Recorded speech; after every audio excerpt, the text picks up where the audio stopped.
name is Kelly Wolf, and you're watching Cove's epilogue. Let's get into it.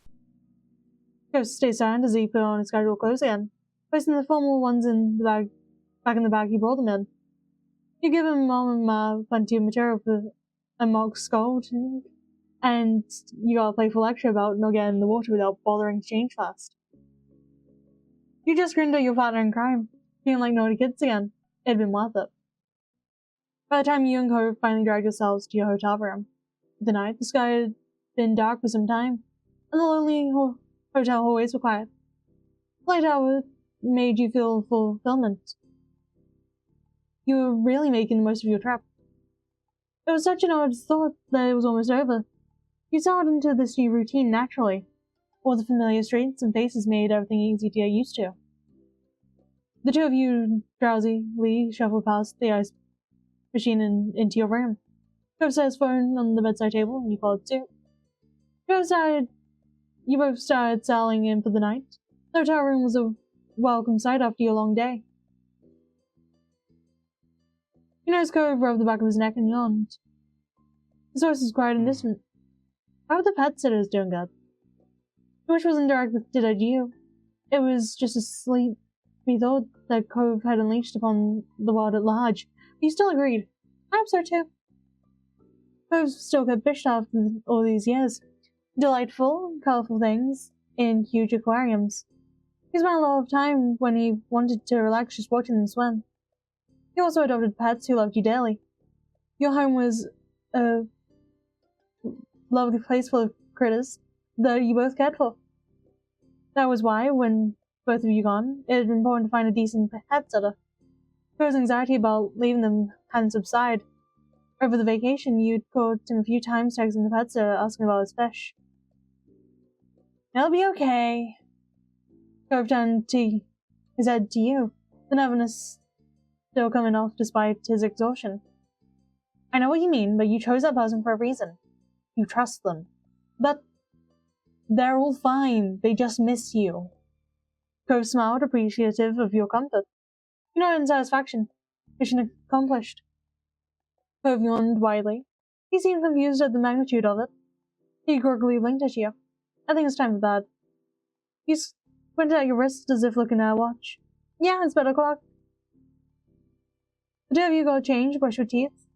In no time at all, you were cozy and ready for sleep. After that, you flopped into your side of the shed bed. Cove headed over to his side, and you felt the mattress stiff under his weight.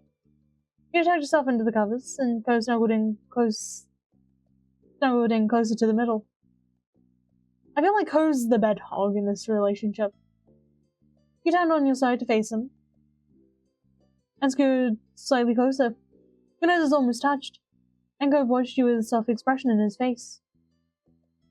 Cove gently spoke his words like a lullaby. Good night. Good night, Callie. Night. Cove's eyes fluttered shut, and he let out a content sigh. There was a warmth from Cove's body next to you. He was right there.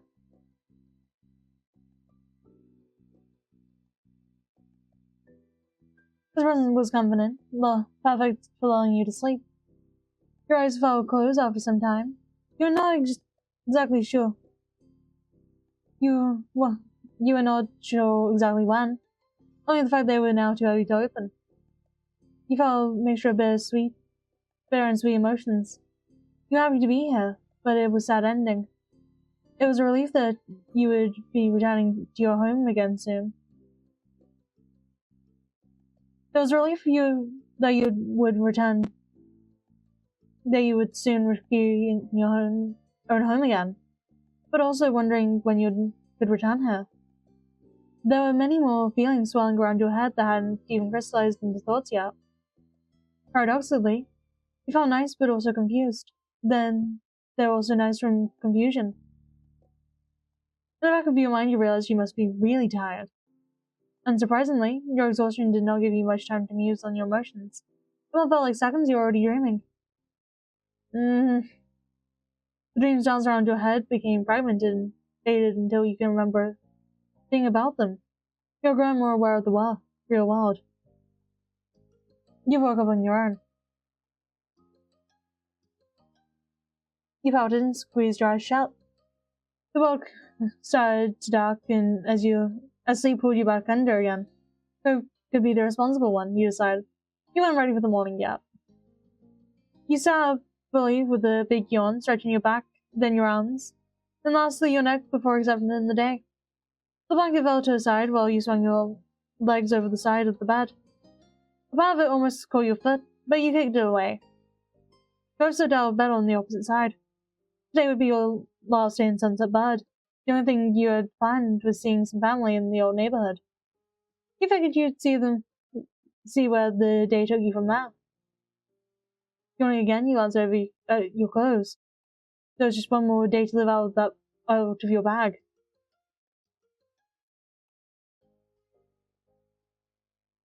Hey, Cove, is there anything you'd like to see me in today? No, you look nice in whatever you wear. You always do. You knew from the tone that Cove was sincere. His praise warmed your chest. Alright, let's get going. Our families are waiting. Nodding, you and Cove swiftly finished getting ready in the small hotel room. As soon as you had your stuff together and were ready to go, you were off. During the ride there, you and Cove decided to visit his dad's house first this time. When you got dropped off, Cove eagerly held onto the street with his eyes locked on his father's condo. Your gaze fell on your fiancé. He stood in the middle of the street where you grew up together, while the summer sun made him shine. Though he was the brightest light in your eyes no matter what. A playful grin spread across your face. It was a beautiful day and a beautiful boy. Cove strode up to his old front door and casually flung it open without bothering to knock once again. He followed out his side as he poked his head in. He closed the door behind you both. Hello? You found Cliff and Kara in the kitchen getting breakfast ready. Kara was cutting an apple while Cliff was watching a frying pan sizzle. Cove's friends waved from across the room, not straying from their tasks. Good morning, you two. Yeah, good morning and hello to you. I hope you slept well.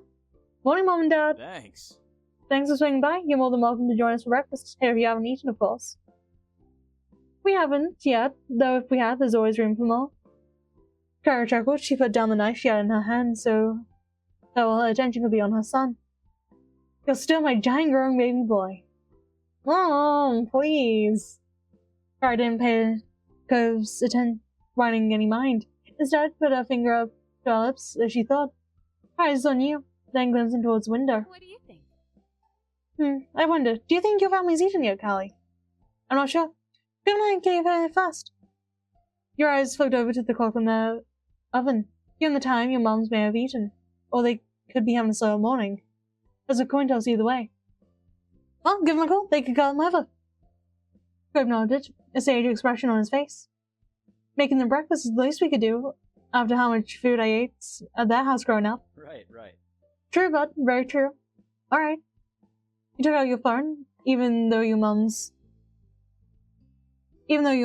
both had cells for years. The house number was the one you had memorized as a kid, and the first entry on your contacts list. As the call connected, you'd have the speaker on. You figured it would be easy if everyone could hear what was going on. You heard a click and familiar static. Hello. Hello, Callie. It's nice to hear from you. Hey, Ma. Good morning. I'm across the street right now, and Cove's family wanted me to invite everyone to breakfast. You want to come over? That sounds delightful. Pamela and I can do that.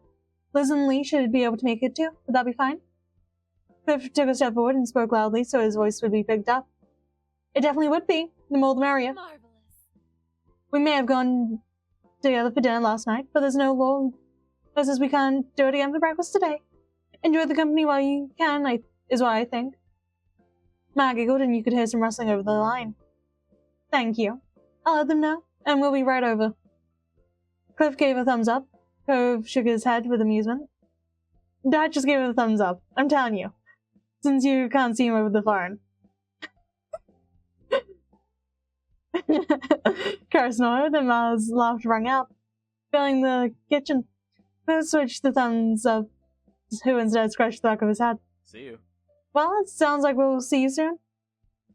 Goodbye for a little while. You could hear the smell from her voice. Bye, Ma. You entered the court with a satisfied tap of the red band. Cliff's eyes wandered around the space. We better get to cooking. Sounds good. I can help. You too? No way, your guests. Kara and I have got this. She grinned. There was something playful in the twist of her lips. Right. I couldn't have said it better myself. Cliff, I've been in your spot before. There's no choice but to expect. I couldn't have said it better myself, Cliff. I've been in your spot before. There's no choice but to accept it. Cove sighed, but from the sparkle in his eyes, you could see that he was entertained. Fine, we'll just hang out over here, I guess. Good. Cove walked over to the living room and gestured at the couch. He both took a seat to get uncomfortable spot, waiting for food and family. Cove turned towards his parents with his chin, then shook his head with a general smile, certainly asking if you could believe this. All you had was a silent shrug. Time passed, filled with light shine. Cove kept a careful watch on his parents' culinary progress, easily kept a running commentary. Oh, Dad added another pinch of salt. I don't know if that's a good idea. Had to raise his voice to react over to the living room. He sounded very amused. It's very to see that you of all people commenting on my salt usage. You are both born and raised in saltwater. Besides, I'm sure you remember back when you were 12 and tried to make her blush slightly, but his smile remained bright as ever. Do you really want to start talking about cooking mistakes, Dad? Because I remember a lot of things too. Like, well, the chowder was supposed to be a pie. Cove and his family was quite a show to listen to. He chimed in occasionally, but mostly provided the laugh track. Eventually, there was a knock on the door. Oh! That's them! He said loudly for his parents' benefit. You know, I didn't got up to greet your family. When you opened the door, surprisingly, there were no moms. Terry stood in front with Miranda at his side. Derek waved from behind them. Hey, buddies, we came to see you before you left. The plan would have been to go to Galley's house next if you weren't there. Luckily, you two hadn't hard to find. What he said. And hi. Cove burst into happy laughter. His brows were high in surprise, not unlike how he looked at unwrapping a nice gift. Well, thanks for coming. Hello. Kara's voice carried out through the house from the kitchen. Cliff likewise projected. Great, the whole gang will be here. You had the cabinet open and shut. A pan clattered and a faucet turned on. Are we interrupting something? Are we interrupting something? My parents and sister and cousin are coming over for breakfast. They should be here in a few minutes. Yep, but my dad always makes a ton of food anyway. There's no problem for you guys to join. Cove waved off their concerns before pausing with a thoughtful hum. The only real problem is, do we have enough places for all these people to sit? He put back into the house and started counting the dining room table, chairs, and bar stools. 5, 6. Cliff interrupted when Cove began trying to use his fingers to connect to different chairs to different guests. No worries. Don't worry, some people can squish together on the sofas. It'll be fine. This is really gonna be a party. Well, I'd be happy to accept the invitation. Yeah, you'd have to be crazy to skip on this. Thanks. Thank you for making room. I'm really glad you came. Your three friends finally piled into the house. Before they had a chance to settle in, the doorbell rang. Only Miranda had sat down. Now that has to be them. He all laughed as he walked back over to the door and opened it up. He was right this time. It was your parents, Liz, and Lee, all crowded on the front steps. They was going into the house and they were surprised just how many greetings there were. The sheer force of the chorus of hellos were impressive. What? How did they beat us here? How early did Kelly call you? We're literally across the street. Terry snorted at your sister's confusion. He seemed pleased with himself. We were surprised. We caught ourselves. Cool. Very cool. Cliff smacked as he adjusted the settings on the stovetop. It's a little more crowded than expected, but we're making it work. Cove led the final group to complete the picture inside, and they took the chance to greet you along with everyone else. When the excited energy buzzing around the table started to calm, you had a second to truly appreciate this view. The most important people in your life were all together again. It still felt too good to be true to have everyone here. Then you noticed that Kara stood back up. She clapped her hands, once in a satisfying smack. Any whoosies. I hate to interrupt, but I thought you'd want to know that the food is done, cooking. Cliff crossed the floor to place the pile of silverware on the table. Then he dropped stuff off on other surfaces around the rest of the living room. When he was done, he gestured towards the food. Okay. The plates are in the kitchen. Serve yourselves and sit wherever you like. The guests happily formed a line, and the meal was steadily passed around.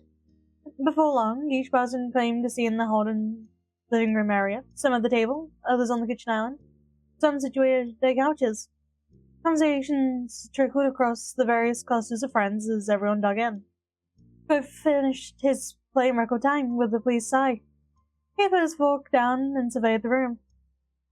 This is really cool, just how we can do this kind of thing. I like this too, Cove. I hope we'll be able to make this happen again. Of course. There'll always be more reasons to get the gang back together in the future. Yes, the two of you might even dare to celebrate your yearly anniversary gasp every year. The smirk on Liz's face grew only wider as your moms giggled at her teasing. Shush. Liz, shush. Honestly, we just might. You made a good point. It does come around every year. You should. Seriously, you deserve a big celebration for your magical day. Like, it's right. You've got a lot of people who want to appreciate you. You've got to give them a chance. It's true. I know I have a lot to thank you for. There were more nods of agreement around the room, and your moms took each other's hands for support. None of them were expecting so much encouragement. We'll think about it. You'll think about it, and I'll tell Lani to stop thinking so hard if she doesn't agree. Good. Good job, Mom. Now that's settled, let us continue to enjoy this perfect gathering.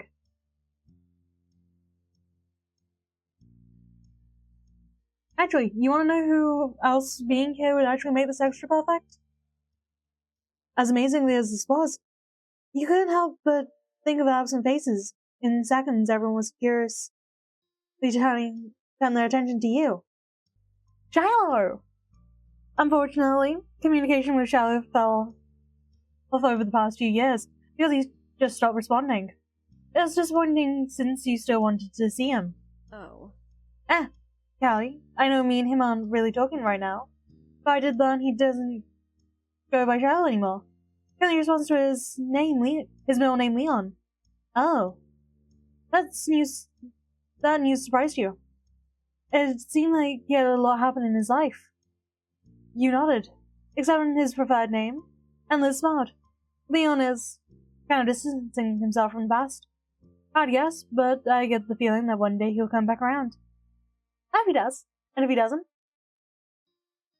I just hope he figures out what makes him happy. Me too. Cove's mouth wobbled nervously. He shrugged, unsure what to make of your suggestion at all. Those two men definitely never became close. And it's too bad Baxter is missing from this. Cove turned to you with a genuinely thoughtful look, grabbed at his forearm while he composed his words. Really? Baxter? I mean, maybe it'd be interesting to see what he would be like now. Yeah, that's what I think too. I just want to know. It was odd talking about him, saying that name out loud. Baxter Ward had truly committed to never bothering you again. And it was a red topic. And it was rare the topic ever came up with anyone else. But the mark you left on your mind hadn't been erased completely. Perhaps someday you'll meet again. You left things there. There was a playfulness in Kara's stare as she scanned the room. He slowly placed her index finger on her chin. Now that I think of it, there's something I haven't done in a while. Eyebrows were raised at Kara's incomplete thought. He wordlessly urged to continue. Kara didn't hesitate. Look through all the photos Cliff has here. Wouldn't that be fun for all of us? What? Mom, why would you say that? Practically all those orders are me. Very cute. And that's why. Embarrassing my baby boy is just one of the parts of being a mom. Much to Cove's dismay, his mom was thoroughly entertained at his outburst. He winked in your direction. Meanwhile, Cliff eagerly stood up with a wave of a proud affection for his son, and completely missed Kara's teasing intent. Oh. I think that would be a great idea. Anyone else interested in the pictures? Yeah. I am! Lee showed her hand up before Cliff could even take a full step. Terry and Miranda snugged each other glances before nodding with matching grins. That sounds swell. That's fantastic. That would be lovely, Cliff. Mom tried to hide her amusement behind her hand, but she couldn't stop the snicker that slipped out. Oh boy. I've seen them all, but they never get old. Really? Ooh, I bet there's some real gems in there. I hope there's baby pics. Don't worry, you won't be disappointed. Cove buried his face in his hands and sighed slowly. His shoulders deflated in defeat. Fine. We can take a look. Everyone happy with picture time? Yay! Fun. Yes! They excitedly raised their fist in victory. Small cheers from your friends and family worked their way around the room. Even you bounced up to your feet excitedly. Dad flipped open his faded album of physical pictures. Held it up to his face, the corners of his eyes crinkled, and though the book covered much of his face, he was smiling fondly. But he didn't keep it to himself long, laying the family album on the dining table. You and the rest of the party gathered around to get a peek. The first picture on the first page was Baby Cove, in a cute little onesie. There were several coos and ahs from the group, and Cliff's eyes were shiny with tears as he sniffled. Look at that precious bean.